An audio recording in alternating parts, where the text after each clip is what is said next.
Thanks for having me back. So I've given this talk to Boston Postmark before, or a similar talk. This is covers some of the same ground. I found a bunch of new examples. For the most part, there are a few things that might be similar, or the same ones that we used before. But I'm also, one of the things I've tried to do is streamline it so we have more time for the Q&A at the end, because it's always my favorite part, is the chance to kind of get people's questions and hear what people's reactions and their own experiences with this stuff is. So just, oh shoot, okay. Why is, when I'm sharing though now, oh, there it goes, it's just slow. There we go, okay. So my experience with this, with critique came out of a lot of years of teaching. I spent for about 10 years. I taught at the Rhode Island School of Design and also at the New York Academy of Art. And during that time, I was super interested in the idea of critique, how we could, and also as a student, I was really interested in the topic. But especially as I started to teach and had to run critiques, I became very interested in trying to figure out effective ways to run a critique that would be really helpful for all those who are engaged in it and valuable and really provide actionable information. Also, I was really interested not just in how I ran the critique myself, but also in how I could teach students how to be good critics of their work and others. So once I kind of moved into, and I also did teaching outside of the game industry and other places. I've done lots of workshops on critique and other places that where I've really been interested in this stuff. Then about 11 years ago now, I started working in video games and started to really, over the years, think about, and these are some of the titles and some of the stuff I've worked on.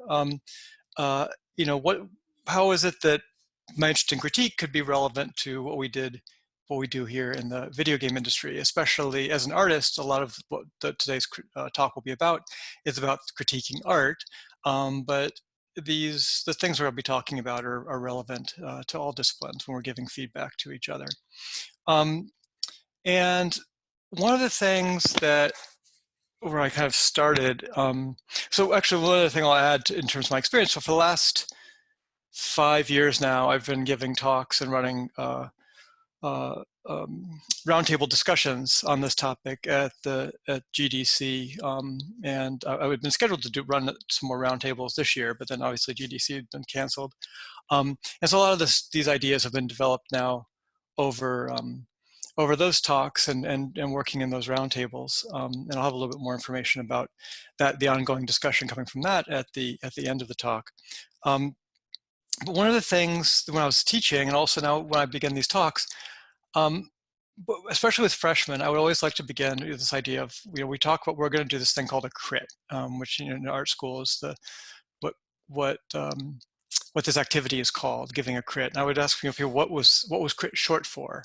And they think about that question for a little bit, and some of them would say that they thought it was short for criticize, and other people would say that they thought it was short for the word critique. And then we'd kind of have a discussion about what's the difference for those, which would, I would then kind of, be leading that discussion and then having a talk about what I see is the real difference between those two words, which is that for me, criticize it really deals with a personal preference. It also tends to be much more judgmental. It tends to be the very first response or something. I don't like this. This spaghetti is awful. This I don't like that hat you're wearing. Whatever it is. It's very personal. It's very judgmental. Very much kind of the first response one has to something, and it tends to be very self-centered because it's based on me and my own personal preferences. And also, people when you're criticizing something, the way that I'm kind of defining them for this talk and what I did when I was teaching, is that you're much more interested in being right. So let's move on to critique. So when I'm talking about critique, what am I talking about, and how is that distinguished from how I define the word criticize? So when I think of critique, I think of something as being much more objective, much more analytical. It's about taking something apart, looking at its parts, analyzing it, trying to understand how it works. And that's a huge part of this activity that I call critique. And in many ways, it is much more important and takes up more of the time than actually the judgment of the thing. So it's less about judging a thing and much more about analyzing it, trying to understand what it is and how it works. And that's, for that reason, is why it's much more objective. It's looking at the thing itself, trying to understand it on its own terms, not trying to understand it in terms of how I, myself, my own subjective being relates to that thing. And as a result of that, it's more reflective. It's thinking about then, what is this thing before me? What might it be? What is my relationship to this thing as it is, not as I want it to be? And so I'm kind of reflecting now on those thoughts I've had, which is much more different than just the first response I had to them. And it's much more empathic. We'll talk more in just a minute about how, when I talk about empathy or empathic, what I mean by that term, because it's a really loaded term. It has a lot of different kinds of meanings and different nuances for different people, and that is a very kind of specific way that I'm using it. And we'll talk about that in just a minute. But as a whole, what these things also tend to group on is they end up being, you're much more interested in something being effective when you're giving a critique of something. So when I'm offering a critique to someone, I'm less interested in me being right about the thing. Therefore, it's going to be less argumentative and less about me and whether I'm right or wrong when I'm giving that feedback to the person, but much more interested in whether I'm going to be effective in how I talk to this person and how I present the information. And that kind of difference between trying to be right or trying to be effective, and this is actually something that Eric Camera, who I work with at Harmonics, it was one way that he often phrases this, which has been very important. And I've developed these ideas over the time of, he often talks about, when he does give someone feedback, he's realized he's trying to be much more effective. He's more interested in trying to be effective than he is in trying to be right. And so over the course of this talk, we'll be kind of digging into what that means. How can we be effective when we give feedback to folks, or when we're receiving feedback, or when we're moderating feedback? How can we focus on being effective rather than being most primarily interested in being right? So over the course of this talk, we'll be talking about three primary roles that folks can be in communication that involves critique. One of them is the giver, and this is what often gets focused on the most. You're giving someone feedback. Another one is that you're receiving feedback. And in that role, it's often seen as a kind of a one-way street. There's someone giving feedback and someone receiving feedback. You just kind of have to take it. But one of the things we'll be talking about a lot over the course of this chat is that I very much see this as a two-way street, that both giver and receiver are active and both have to be engaged in a dialogue with each other. The giver is thinking about how the receiver will be receiving the information, and therefore they're not just loading all that information to the receiver. They're actually trying to provide it to the receiver by thinking about them and not just by thinking about the other person, not just about themselves. But also the receiver isn't just getting the information. They can be engaging with the giver in ways that can find more information underneath what the giver has initially offered. And we'll talk about that.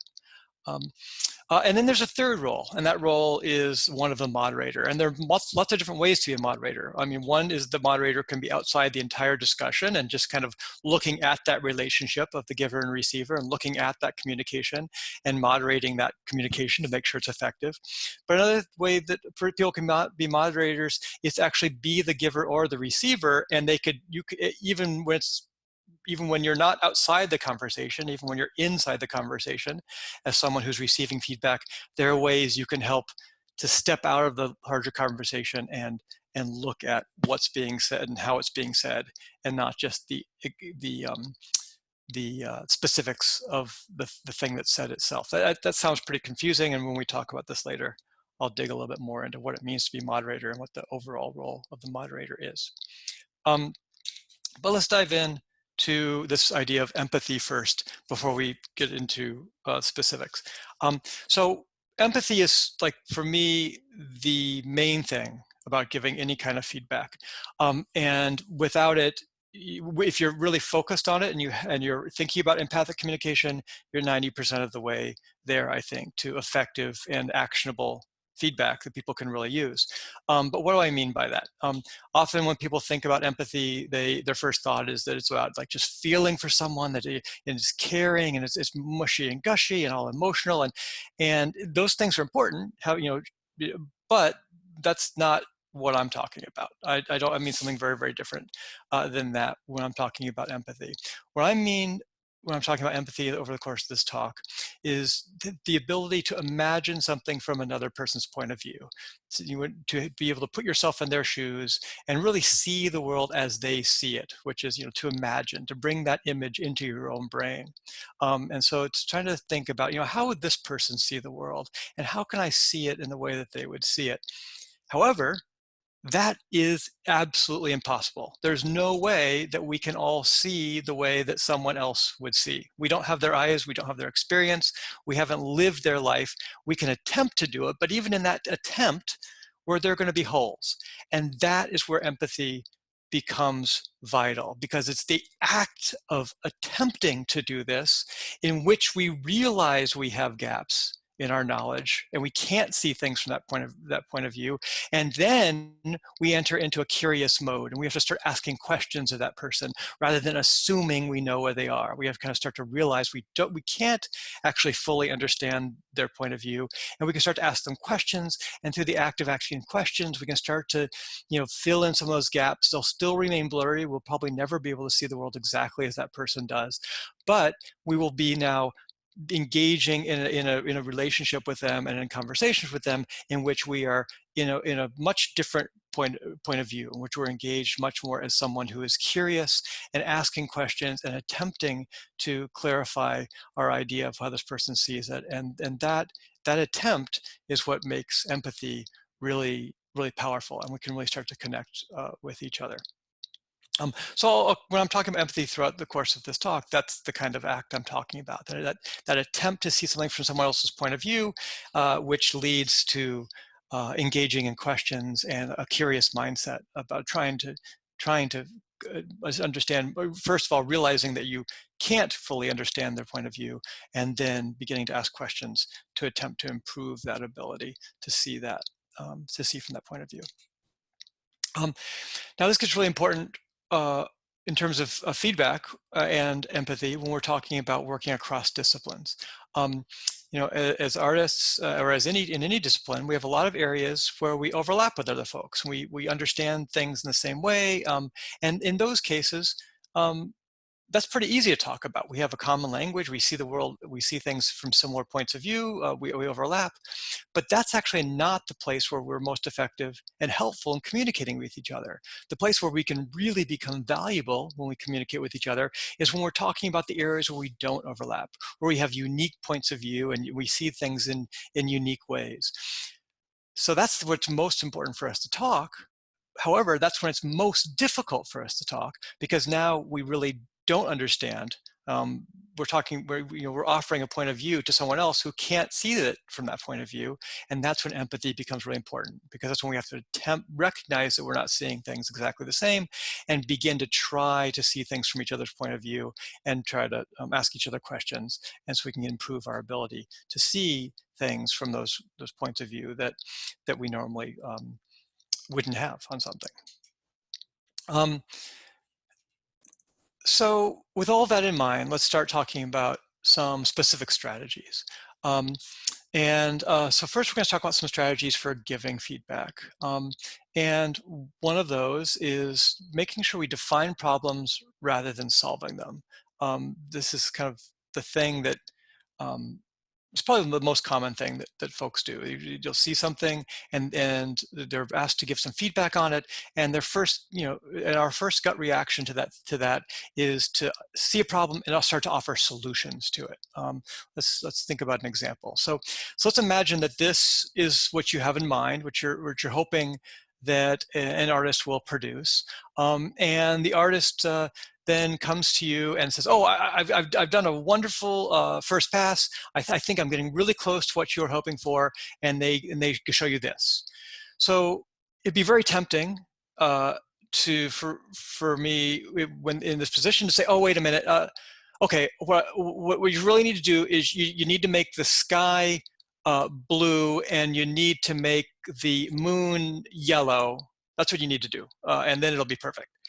Now, what I've just done is I've just told them the solution. I haven't defined the problem, and that's now going to lead to a lot of problems. First of all, it means now that the artist doesn't really have any agency at all. Now they're just simply doing what they're being told rather than really understanding why they need to do it. And the chances are that they'll do it well is pretty low, because they're just working on a superficial level without understanding the reason for something. They're just understanding the superficial thing they have to do.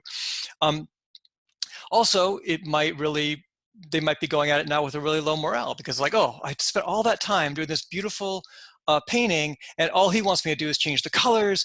We'll screw him, and then they'll be half-assing it because they really don't care about it anymore. They don't feel any agency or ownership over what they're doing.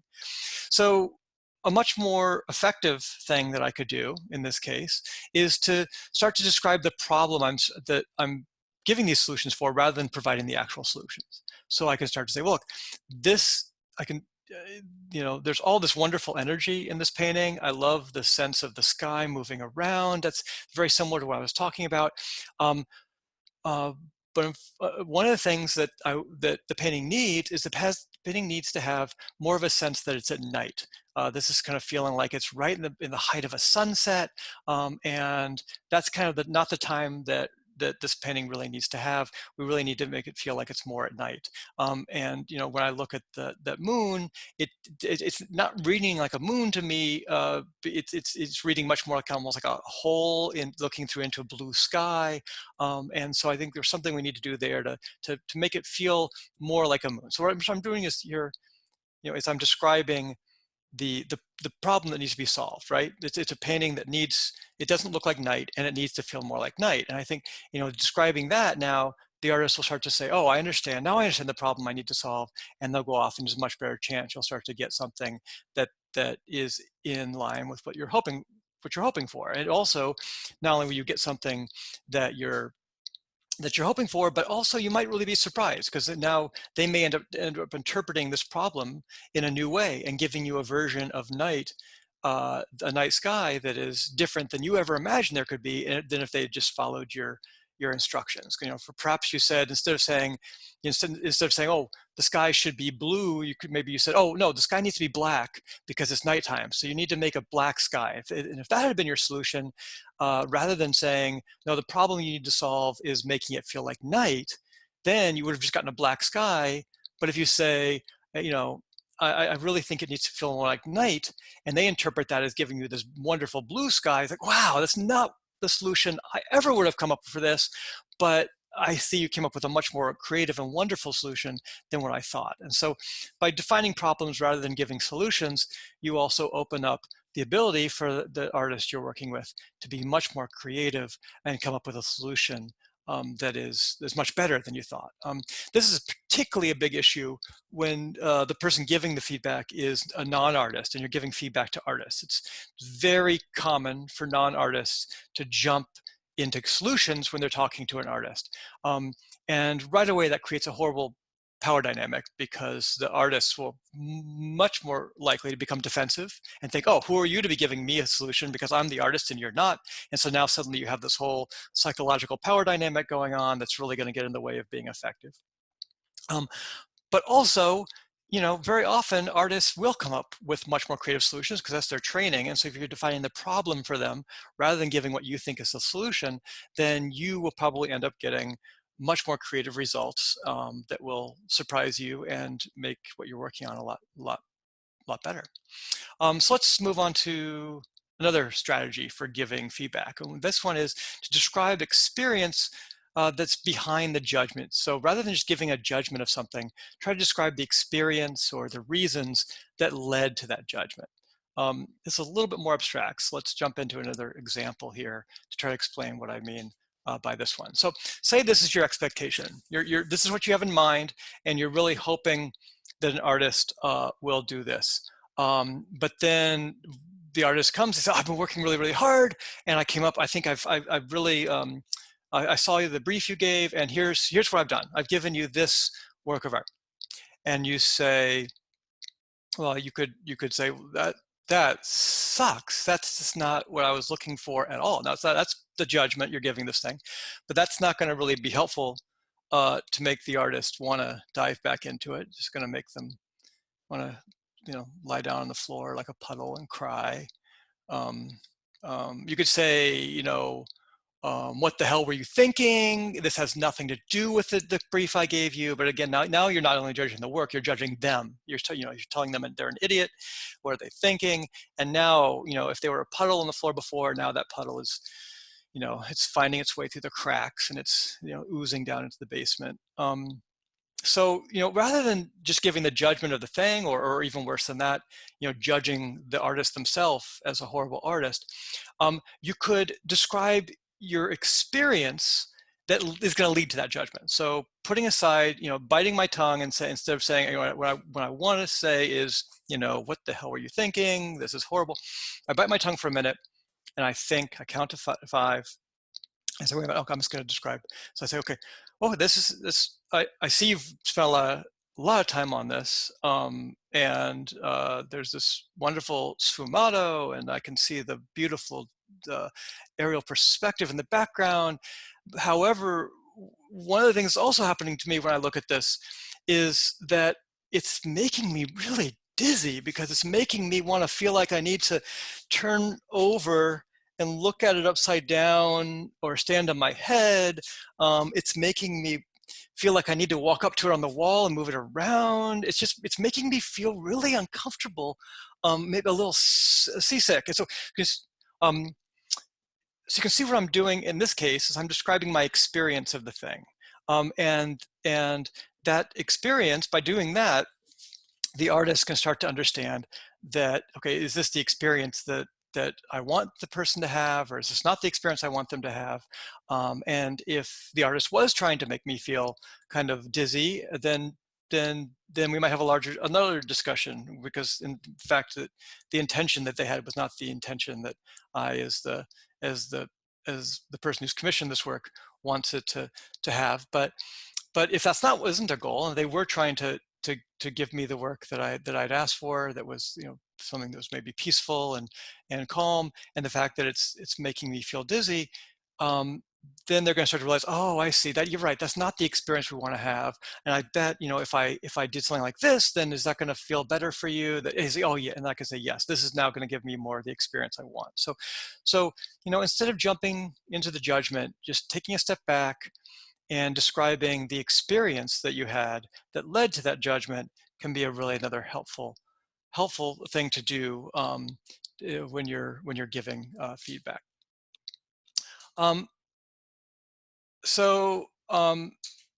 These two things that we just talked about, that are strategies for giving feedback, they seem pretty simple, and they seem pretty straightforward, especially defining problems rather than solving them.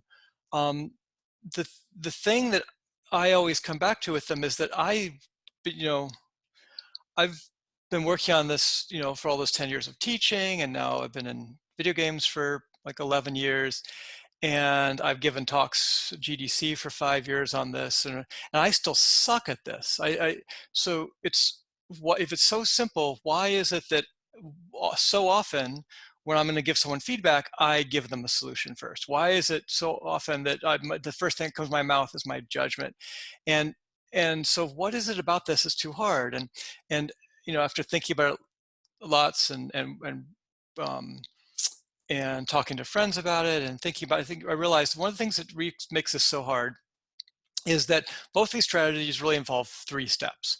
They involve first recognizing our first responses. And our first response usually is to offer a solution or to offer a judgment. That's just the pathways that have been worn into our neural networks, right? So recognizing that first response, and then stopping it, not doing it, but instead reflecting on what that response was, and then rephrasing it. So these things are simple, but they're hard to put into practice, and they take a lot of of mistakes, like, and those mistakes are good, even as long as you kind of catch yourself and we correct ourselves. Um, like often if I'm going to give someone feedback and I jump into the solution, I usually, I will often not catch myself before I've done it. I'll offer the solution first. And then, as the person starts to get kind of upset or seem uncomfortable, I'll realize, oh no, shoot, I screwed this up, and I'll apologize and say, wait a minute, I realize I just offered you a solution. Let me take a step back and try to define for you the problem I was trying to solve by that. So, taking the wrong step forward is not a problem as long as help we catch ourselves, and then we take 2 steps back and then kind of start over with it. But these things, although they seem pretty simple, can often be pretty tricky because they're definitely not the way many of us are used to communicating. So let's focus now on some strategies for receiving feedback. Um, This is something that is super important, often doesn't get stressed as much in talks of this nature, but it's really vital, I think, to remember that even when we're in a position of receiving feedback, we have a lot of agency, that we can, receive feedback even when it's horribly phrased or the person giving the feedback is bad. Um, it's still our responsibility to find a way to make that effective, to find a way to make that valuable. If we just write off the feedback as horrible and the giver as a horrible communicator, what that really means is that we haven't done our job of trying to find ways to take that like nasty piece of coal that was given to us by this person who's a poor communicator and turn it into a diamond. And there's some ways we can do that. We can take poorly phrased feedback from people who are poor communicators, and we can really find some very valuable information there that's going to really help us as artists or in whatever discipline we're in to so let's talk about some ways that we can do that. One of them is asking questions, and this is the main one. Which, right, whenever someone gives you some feedback, if it's unclear, it's very tempting to just to walk away or to just to take it on surface value.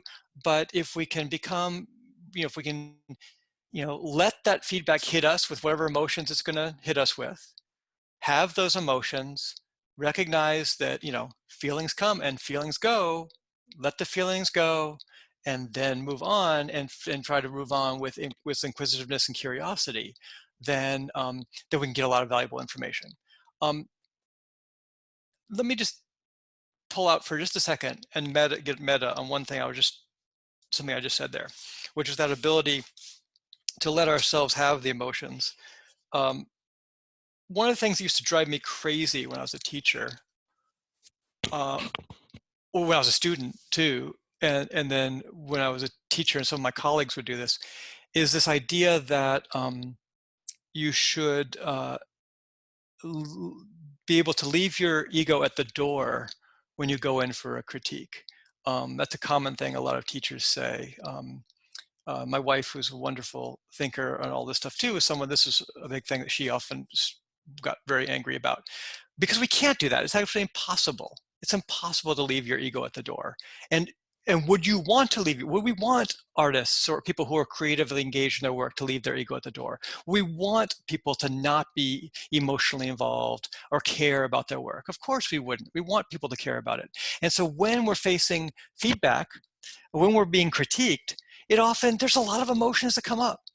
And we could do one thing, which is we could lie about that, or we could say that's bad, or we could pretend that shouldn't happen. We can just pretend it's not happening, or we can acknowledge it and say, yes, we're going to have emotions here.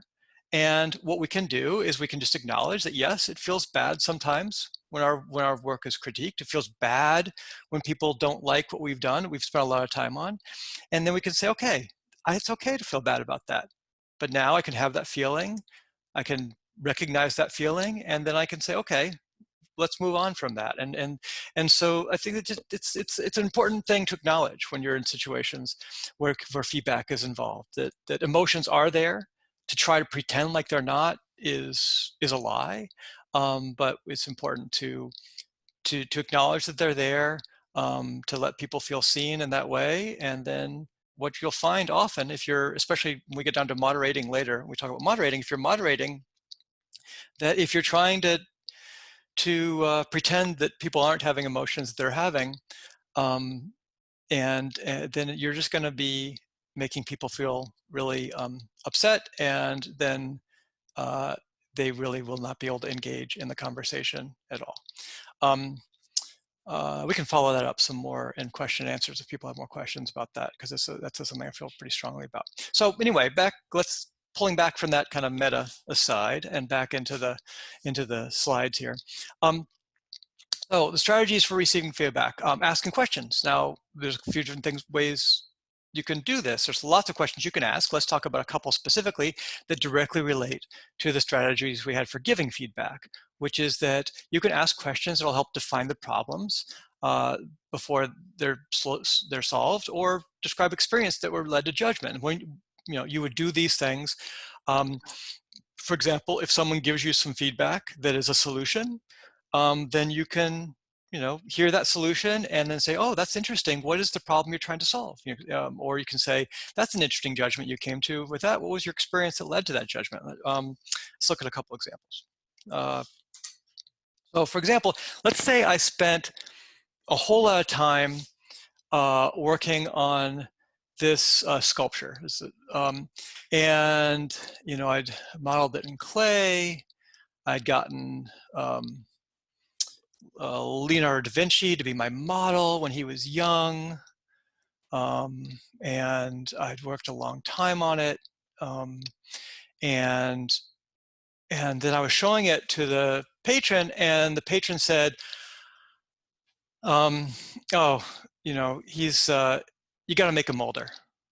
And now I'm devastated. It's like, oh my gosh, it's already cast in bronze. It's what am I going to do? And so this is a case where I could start to ask some questions, say, oh, that's an interesting solution. I hear you saying that I should make him older, but I'm curious, what's the problem? What problem do you see in it that we're trying to solve by making him older? And then the person might say, oh, well, it's clear that a young teenager like that, there's no way that he could be strong enough to cut the head off that giant. And then I was, oh, I see, but it's David, right? And that's the whole point, is that he was. And then they might say, oh, I see, okay, never mind, I was wrong to offer that solution, which is often the case. Someone might be offering a solution because they really don't understand what your real intentions were, and so their solution may be really off base. So when someone offers a solution, this idea of don't just take that on words on surface value, but start asking some questions to understand what's the problem that the person is trying to solve by giving you this idea of a solution. And it may be a problem that doesn't even need solving at all. Let's look at another example. Oh, so let's say that I've presented this. I worked on this sculpture for a long time. I was carving it in marble and really, put a few minutes into this, and I present it to the patron, and the patron says, "Oh my God, that scares the shit out of me," and it makes me, I'm horrified. And I said, "Oh my God, what this is." This judgment that you've passed on my work is really really making me sad. And I could just crawl up in a ball and cry, or I could say, okay, that this judgment is, I've got these feelings. I've done a lot of time in this work, and that's not what I was hoping would happen to this work. But let me ask you, before I crawl up on the ball and die, what's the experience of this is leading to that thought? I mean, when you look at this, what things do you think about? What's your experience of this? What kind of just describe to me what's happening in your thoughts? And that this person might say, oh, well, when I was a kid, I was hiding under the sheets in my bed, and I got trapped in there. I couldn't find my way out, and ever since then, the idea of having a sheet over my head has just made me feel horrible. And then I would realize, oh, I see, this judgment from this person was really coming from some very, very subjective memory, and it has nothing to do with my sculpture necessarily. It has much more to do with them and who they are. And so in this case, that judgment really wasn't something that is directly related to my sculpture. However, it is making me realize that there are some senses in my sculpture that really kind of feel like, I was thinking it was all about peacefulness and calmness, but now I see that there is this sense of the sculpture that's also um, about being constrained and confined. And oh, isn't that interesting? That's something that can be also read in my sculpture. And that, as I work on this series some more, I think I might take advantage of that. So here's an example of some initial judgment, and then now me as the artist asking where that judgment came from, now realizing that, oh, that judgment is really more about the person who passed the judgment than about my sculpture. But also, even in hearing this explanation and this experience, I'm now starting as an artist to realize that there's some other stuff going on in my own art that I hadn't realized before, and that could be really valuable for me as I go forward. So digging into the feedback, asking people to explain their experiences, to explain their reasons behind their judgments, can be great ways to find out a lot more information, and that information you find from asking those questions will probably be a lot more valuable than the initial judgment the initial statement that started the conversation off. So those are a few things we can do when we're receiving feedback to really make sure we can turn, yucky, poorly phrased pieces of coal feedback into some nice diamonds that are valuable and effective and actionable. Another thing we can do is we can frame the critique. So if we have a specific kind of feedback we want, we can kind of start to frame that before people even start to talk, which is a great way to kind of prevent things from jutting off into a direction which is not going to be valuable for us. And framing the critique is really important strategy when we're keeping in mind our goal of wanting actionable information from the feedback we're going to receive from other folks. If we want things that we know are going to be actionable, we can do things with, then we might be, if we know there's specific kinds of actions we need to take or specific kind of information we need, then defining that at the top can be really, really helpful. So we don't waste a lot of time with people offering information that's just not going to be helpful. Let's look at some examples. So let's say I'm working on this sculpture, and I'm going to bring it out for an in-progress critique, and I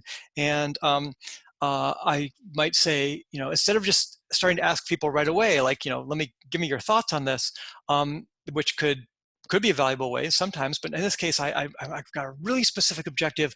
I'm really trying to show, what it feels like to be moving through space.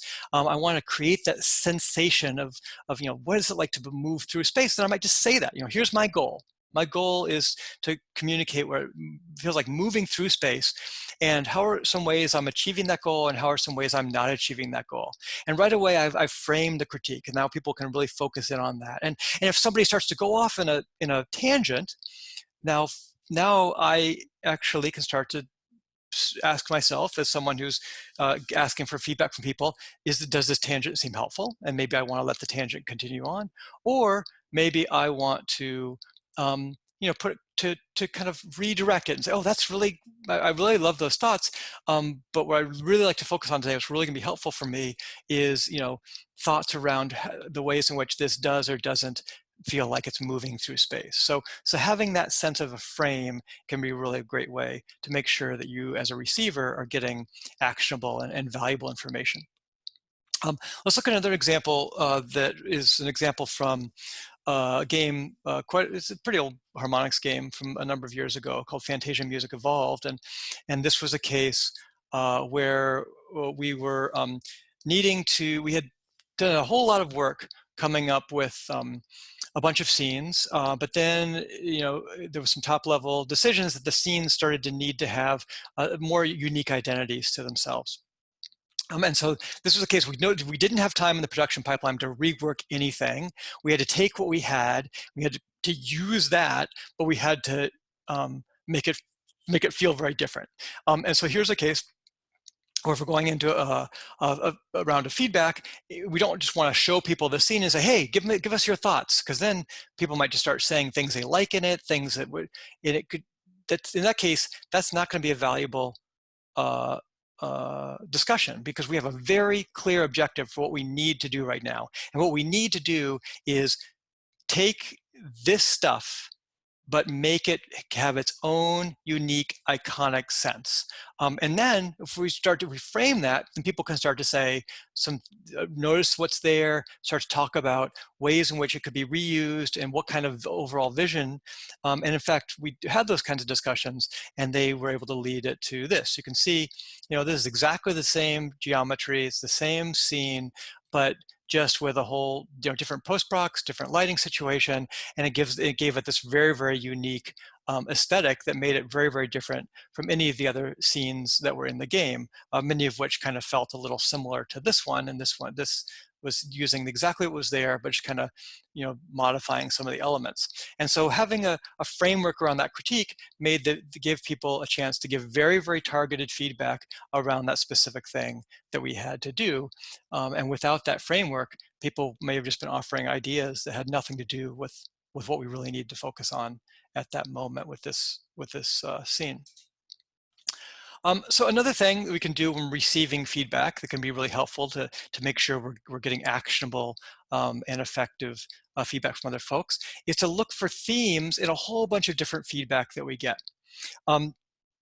And this is really helpful if what you're doing is you're just, you just put some stuff up in front of folks, maybe something in progress, and people are just throwing out ideas at you. And you can kind of start to collect each of those little bits of data and start to look for the common things that hold everything together.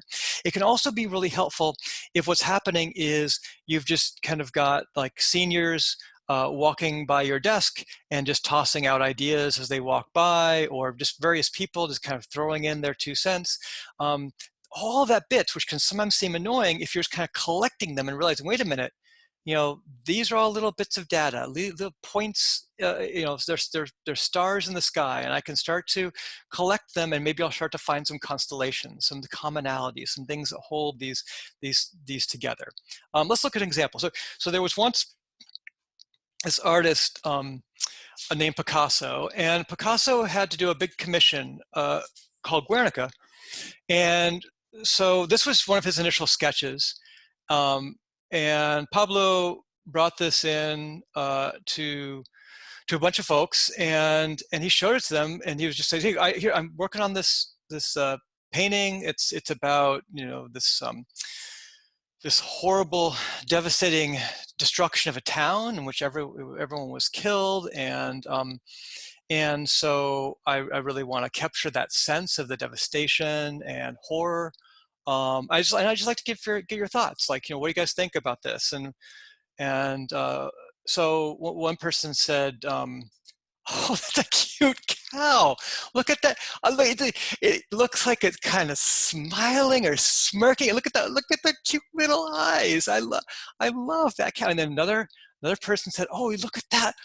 Oh, that person just reminds me of how I slept last night. I was sound asleep. I was just having the nicest dream, and good job, Pablo. You caught that. You hit that out of the park. Another person said, oh, look at her.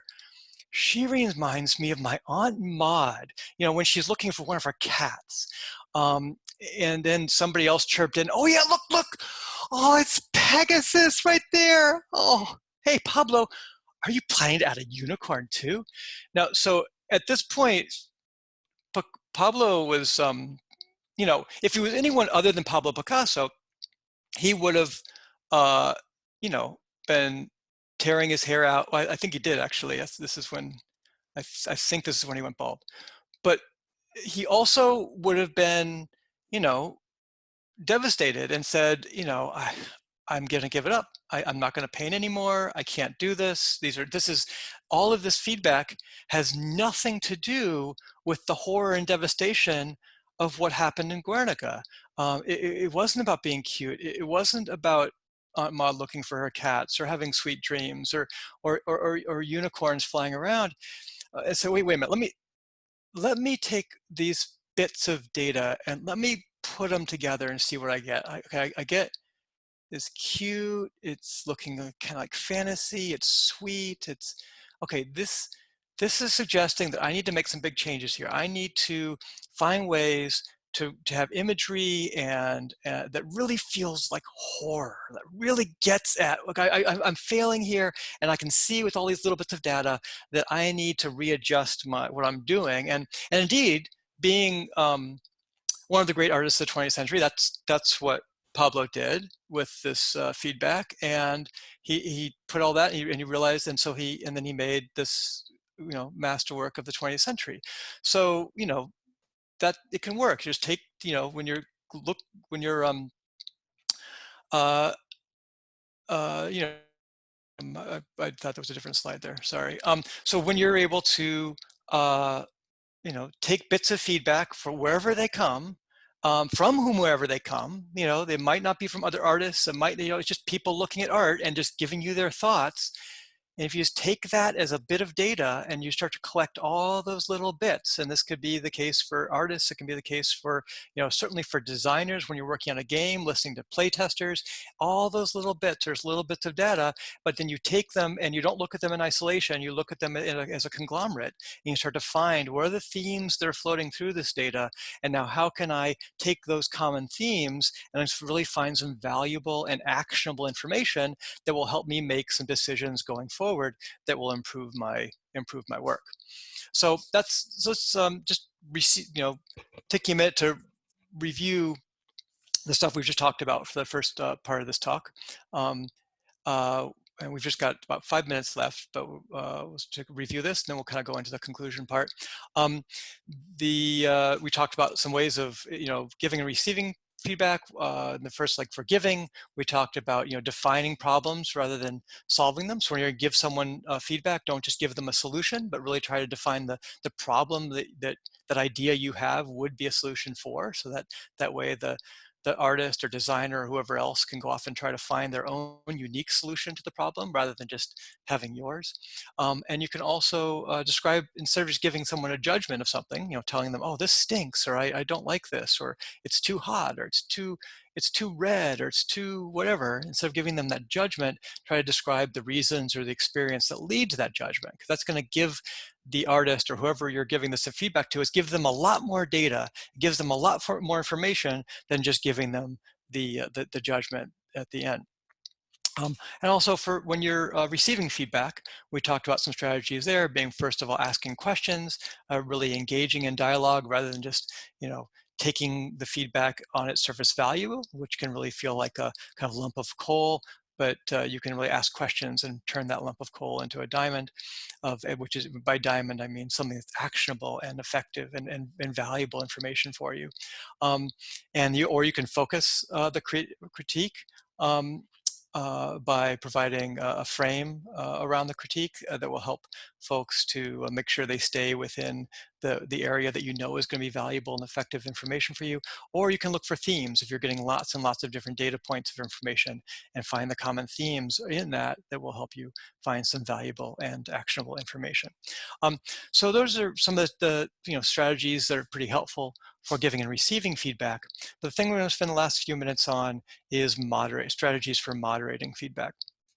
So moderators can kind of come in two types. First, there's the moderator who is outside the whole conversation. And in either case, either kind of moderator we're going to talk about now, what moderation is, a moderator is someone who is not participating in the actual information that is being shared. Rather, the moderator is someone who is looking at the actual act of the conversation itself. They're kind of outside as a meta observer, and then they're kind of looking at the communication and how the communication is happening, and making sure that communication happens in clear ways. And so this could be a third person. So if you're in the position of being a third person standing outside of something, one of the great strategies is to moderate through reflection. So reflection is when you hear something and then you say it back to the person, and and in a different way to see if you're kind of understanding it on the same page as them. So here's an example of a time when a moderator was doing a really good job reflecting. This was a wonderful, beautiful scene that we were thinking about for Harmonix Music VR, which is a virtual reality game that we did. And we were thinking about having all these characters in this scene, but there was a conversation going on that it wasn't the right scene, and well, what's wrong with the scene, and then people saying, well, it's not musical. And so the moderator in this discussion said, wait, so I hear you saying that the scene isn't musical. Do you mean, but what I'm hearing you say is that you wish that the elements in the scene actually were more musically reactive, and that they were doing things. And the person who was, the art director said, no, that's not what I mean at all. What I mean at all is just a scene that feels more like it's related to music. And so there was these rounds of kind of reflecting that idea back and forth until we finally realized, oh, how about if we made it into like a high school gym? And like, yes, that's right. That's more musical, because it's a spot, a place where music could be happening. The kind of the environment itself is more related to the idea of music. And so this was a case where some helpful moderation was able to kind of, through the use of reflection, through taking the idea that someone was saying and then reflecting that back, using different words, saying, is this what I understand you to be saying? Are you saying this? And the person says, no, what I'm really saying is that. And it's a great way to make sure you're on the same page. And it's a great tool in the moderator's toolkit. And a couple things to remember about that is, when you're moderating, you want to rephrase, not just repeat something. It's an excellent translation technique. So when folks are working across disciplines, often people have different language to describe the same thing. And so by kind of going back and forth with this idea of, oh, by what you mean, let me try to repeat what you're saying, and you just kind of rephrase it, and they can say no, or they can say yes, but just going back and forth is a great way to kind of find the common language in which you all can understand it together. Disciplines may speak about the same thing in different ways. That's the bullet point for what I was just talking about. Reflection is also a great tool, because it really shows that you're listening to other folks. And it shows that you care, because you're taking the time to really try to understand what they're saying. And it helps others to hear you, because when you are reflecting something back to someone, then they know that you care, and now they're much more likely to actually be listening to what you're saying, because they know that you're really trying to understand them. So another big strategy for when you're in a moderator is making sure you establish clear criteria for something. So for example, there's a situation also back with the Fantasia game that the scene that we were looking at before in the forest was from. And so we established some really clear criteria for this monkey we needed to have. The monkey, the criteria was that it needed to be, the monkey needed to fit into a narrative that was based on sadness, isolation, and an attempt to connect. And so then when some of the concept art was looking like this, which was amazing in and of itself. I love these monkeys so much, but we were able to kind of take these monkeys, put them in front of this criteria and say, wait a minute, do these monkeys really feel as much they could have as sadness or isolation? Do they really feel like they're trying to connect with the player? And some of them were feeling like they were trying to connect more than others, but there were some ways it was trying to feel like it was isolated, maybe with the big costume, with the big space uniform, or others. But was it really about sadness? And we could now say, how are we trying to feel sadness? But there was this kind of criteria that we could be applying to this. And by having lots of rounds of applying that criteria, looking at lots of work in progress, we eventually were able to get to this monkey that was one of my favorite characters in that whole game. What is it, criteria? Why is that super helpful? One is make sure you establish common goals. And by establishing those common goals, it gives you something that provides an objective basis for judgment. So it's just super, super helpful. We can, instead of when we're looking at the work of art, instead of just looking at the work of art and the critiques being so much about the work itself, the critiques end up being about comparing this work of art to this set of criteria that we have.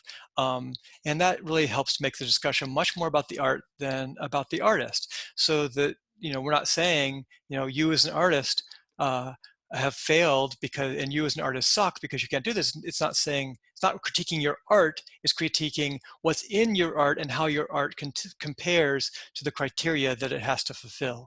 And it really helps to keep things much more objective. And it also helps provide some really common and clear language for what is success and what's not success in a work of art when there's been a really, some clear criteria that's been established. By the way, this establishing clear criteria in all the years that and all of the roundtables that I've run at GDC, and it's been a few years, and each year there's been a few days of roundtables. If there's one common thing that we end up coming back to as one of the most important things in terms of having effective strategies for feedback and effective critiques, it's this idea of establishing clear criteria either before offering feedback or during the offering of feedback that really helps communication be effective and helps information be actionable that's shared is when there is this criteria. It really helps folks to understand, it grounds the whole discussion. So the discussion is grounded, and it helps to also just keep it much more objective. And going back to that theme I had earlier of emotion, it really helps people not to feel like they themselves are being attacked because it's not about their work. It's about what is in the work. It's not about them and whether they're a good artist or not. It's actually about whether the work they've just made, regardless of how wonderful it is on its own terms, whether that work is serving to fulfill the criteria or not, is super, super helpful at helping those conversations be effective. So there's another way of moderating, being a moderator, when that is if you are the giver or the receiver. And if you're a giver or receiver, you can also be stepping outside the conversation and to act as a moderator. And that's kind of like pushing a pause button and saying, wait a minute, let's step outside this conversation for a minute. Let's talk about, how we're having a conversation here and how this communication is going. And then we can kind of dive back in. So a couple things for that. And I'm kind of getting, I think, looking at where the time is, I really want to have some time for us to have some chats. I think I'm going to, a lot of what I go over in these next few slides is certainly on one of my talks from GDC that's on YouTube. And so if you're interested in hearing some more of this, you could check out that YouTube video. And yeah, I go over all this same stuff there. So I'm just going to kind of skip over this because we're kind of at time here. And that's, so, so the kind of main takeaways that I hope you all have from this talk are, feedback and conversations that involve critique are never a one-way street. They're always, whether you're the giver, whether you're the receiver, whether you're a moderator, you need to be thinking about all of the other people in the conversation. You need to be focused on, this idea of being effective and providing information that's actionable, or being effective in your way to get actionable information if you're a receiver, or if you're a moderator, being effective and being able to make sure that actionable information is being provided in the discussion itself. And if that's the kind of overall goal of everyone, then a lot of these other strategies will kind of end up clicking into place. there is this Discord, which is on the screen right now. I actually haven't been in there for a while. I was planning to really get it, really liven it up and start getting a lot more members into it at GDC this year, but since it was canceled. But at some point, which one thing you can definitely find is if you join this Discord, it does have links to all the talks I've given at GDC, and it also has all of the notes I'm a huge note taker during the roundtables, and then I type them all up and I organize them. I spent a lot of time on that, and all of the notes from all the years of roundtables are there, and you can kind of, there's a lot of information in those. It's super helpful. I go back and refer to that a lot myself. And so if you join that Discord, you have access to all that information, and it's also a place where hopefully in this future we can start continuing some of these conversations. That hasn't really happened yet, but hopefully at some point we'll be able to do that. And there's my emails that you can also use if you'd like to follow up with me about anything. So yeah, now that I'd like to, we just kind of open up the floor and see if anyone has any questions or any specific moments of feedback that have gone really well for you, or things you're struggling with that we could kind of talk about as a group. I'm going to stop sharing my screen.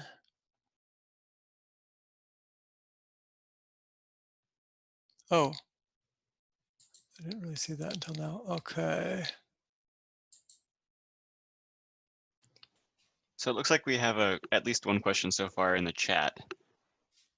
Oh, great. Let's see.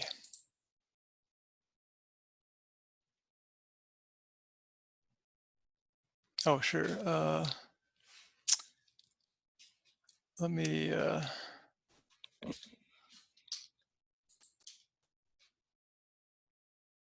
someone just asked me to link this Discord in the chat, so I'm just doing that right now, real quick.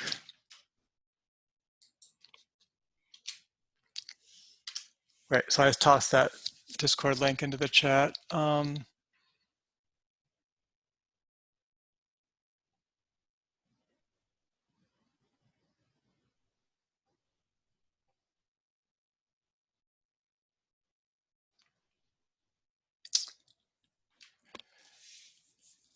Okay, thanks for giving the talk. Given the current situation where most people are working remotely through Slack channels and video chats where they aren't necessarily on video, do you have any additional best practices for giving, getting, and moderating critiques through chat or voice where everyone is getting less nuanced emotional response feedback and there's a lot more opportunity for misinterpretation?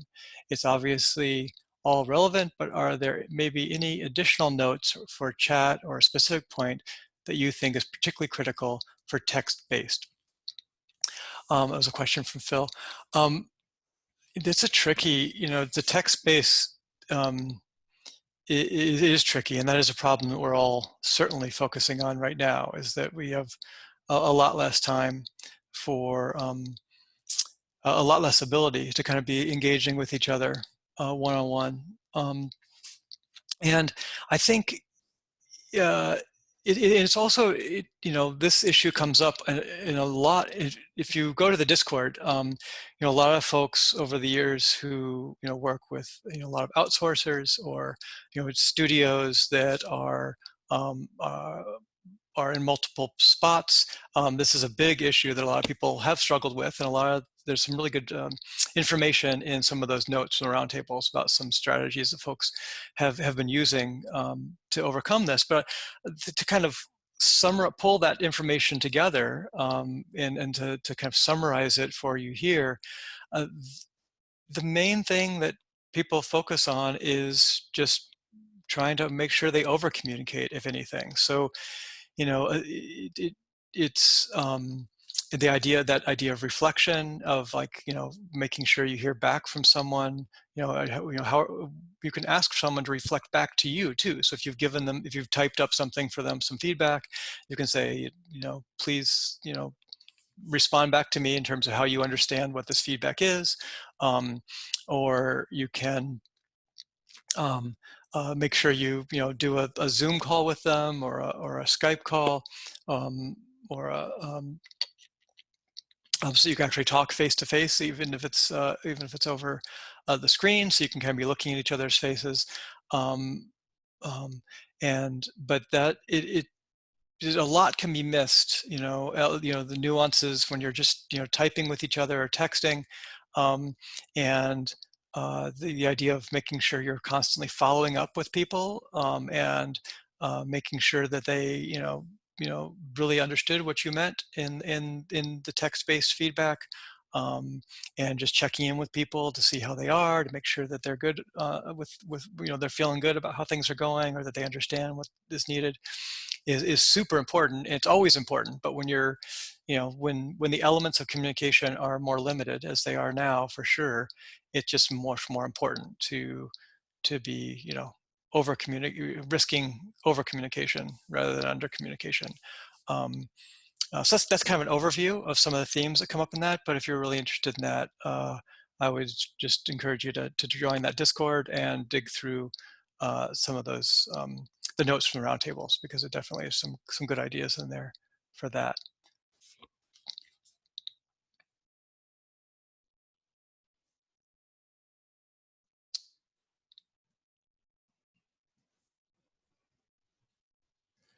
And then it was like Matt said, really great. Thanks so much. I often find when asking friends, coworkers for feedback, they're overly polite or nice.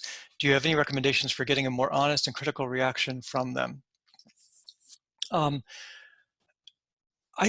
this is where I think framing of the, that of the strategies that I covered, that idea of framing, it can be really, really helpful. So if people are, offering something that's, if you're just asking them for something open-ended, it can be much more difficult, especially if someone isn't an artist or they're not used to giving kind of feedback. But if you ask some, start asking targeted questions, then you're much more likely to get some more specific answers. So, framing the feedback, framing the asking for specific feedback about specific things is really helpful. Another thing, then, this is something that I, especially as a teacher, I really struggled with, especially with freshmen, was this idea of getting people to talk and really believing that I wanted everyone to talk. Um, that was kind of a deeply important part of my teaching philosophy, was I wanted everyone to participate in critiques, for a lot of reasons. One, um, I wanted to make sure that everyone's point of view was being heard, and because I truly believed that everyone had important information to share, even if they were uncomfortable talking in front of groups. Um, and also, I really fundamentally believed that critique, in art school, is not simply a way just to get feedback about your artwork. The reason I felt it was important to do critiques in art school, group critiques, was because that's the place where students themselves learn how to critique.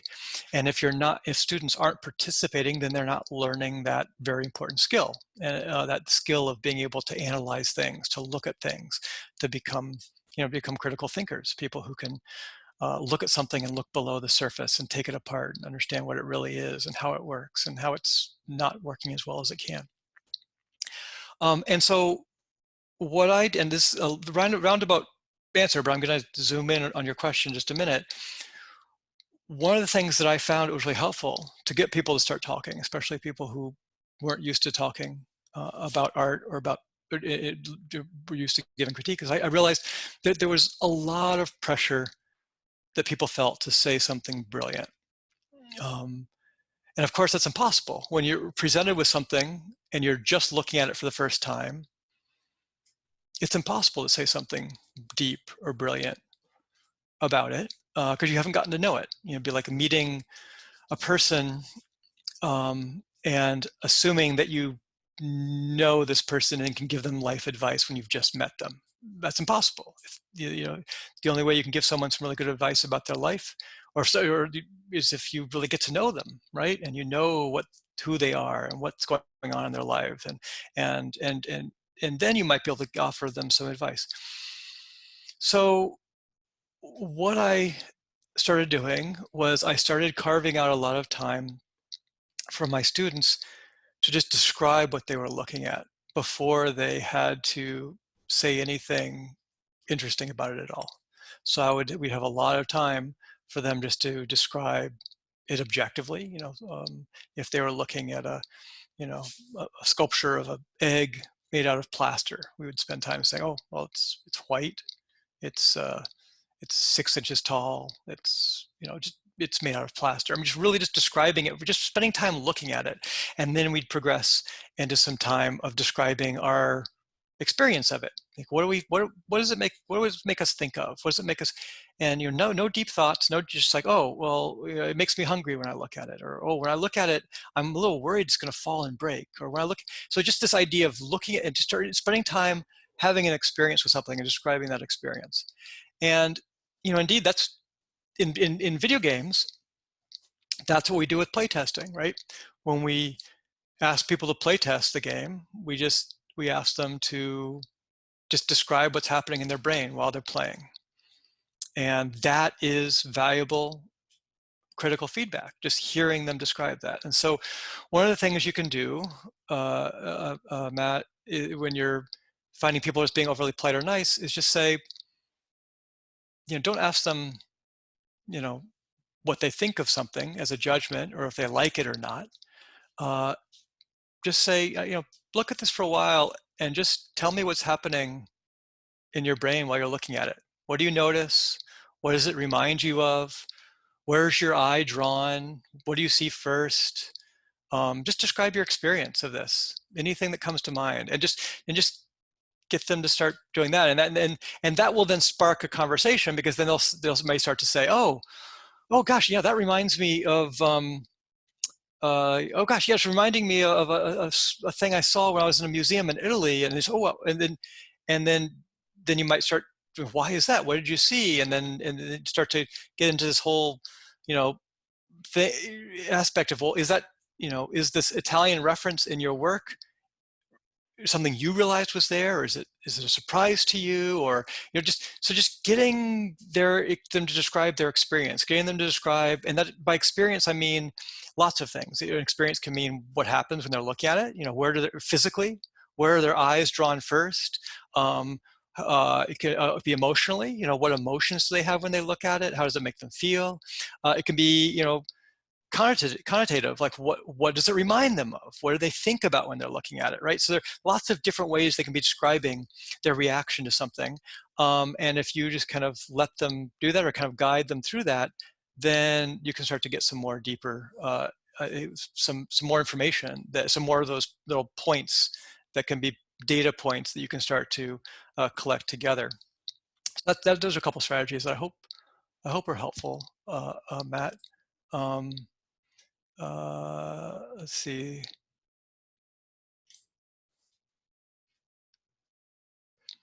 And Lauren has commented, it seems like a lot of this feedback relates to critiquing work where it makes more sense to be objective. Are there any ways these tips can be applied to feedback that is more directly personal, such as quarterly reviews, or otherwise critiquing someone's behavior or performance?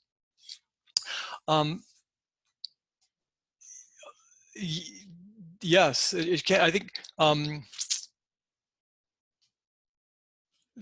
this is. I'm realizing I'm just kind of sitting here, kind of reflecting on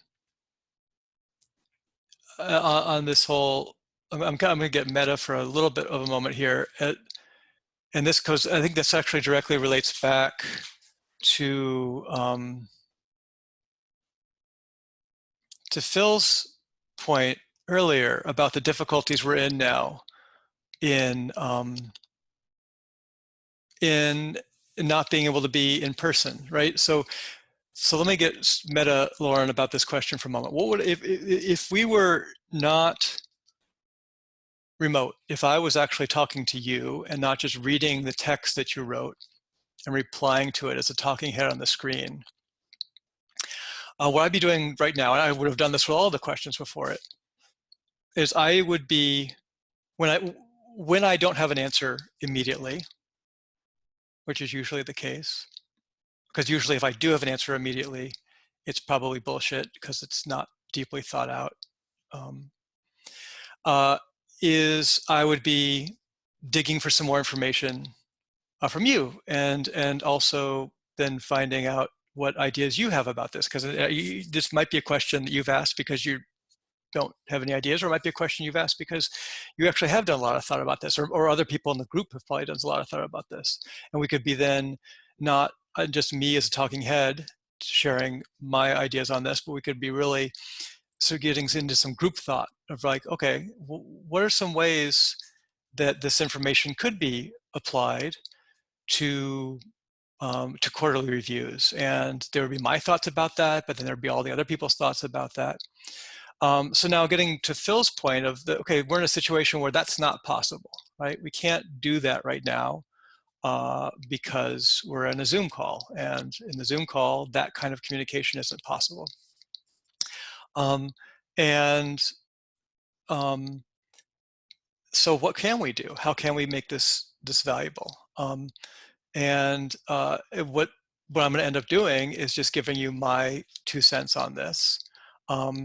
And what I would suggest you do, which would be awesome, is in addition to hearing my 2 cents, so I'm about to give you about this, this is the kind of question that would be a great question, like in that Discord channel that I am interested in getting to be more active. And I think that's the kind of place where we can start to get a lot more different opinion about it. Of course, unfortunately, it probably wouldn't be very valuable now because I think there are not very many people who are part of that Discord, and so we wouldn't have the, but in the future, hopefully once I'm able to get more people on that Discord, perhaps so after the next GDC, then this kind of thing would have a better place for that type of conversation to happen.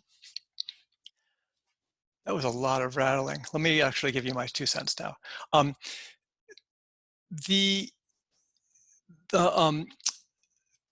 of the things in quarterly reviews and critiquing someone's behavior or performance that, and having done this for years as a teacher, where I have to give grades at the end of the semester, and also as a manager at Harmonics, and at the times where I had people that were reporting to me and I had to write their reviews. When it's super, super hard is when I don't have criteria. But when criteria has been established, either by me or by the school or by the company, then I can say very clearly, okay, here's the criteria we have. Here are the ways in which your performance meets that criteria or doesn't meet that criteria. But it gives us a kind of an objective thing to hold on to in giving that feedback.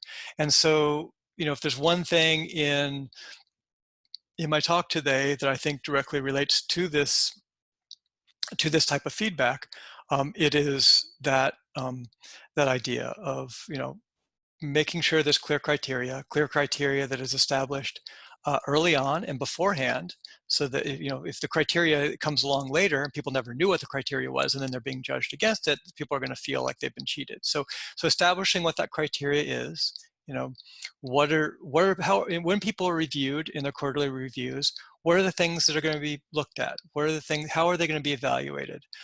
And so they know about that beforehand, and so then it's not a surprise when it happens. That's the thing I would suggest there. The other thing that I would strongly suggest is there is this wonderful, wonderful book, and I didn't use a huge amount of it in this talk, but it's a great book. It's called uh, uh, oh god, oh my god, it's a wonderful book, and now of course I'm blanking on the name of it. It's called oh, it's in.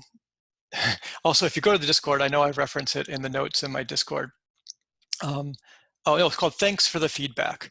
Thanks for the feedback. I'll type it into here. Thanks for the feedback.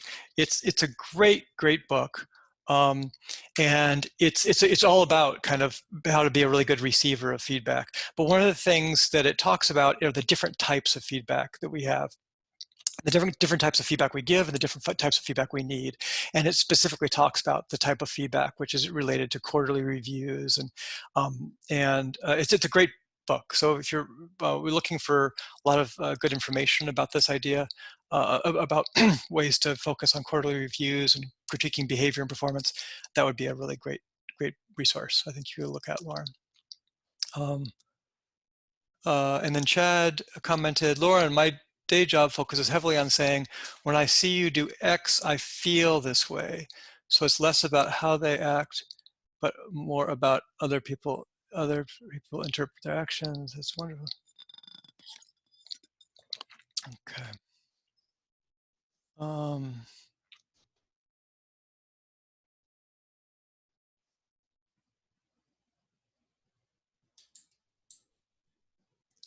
Okay, so Lauren's going to put in the Discord.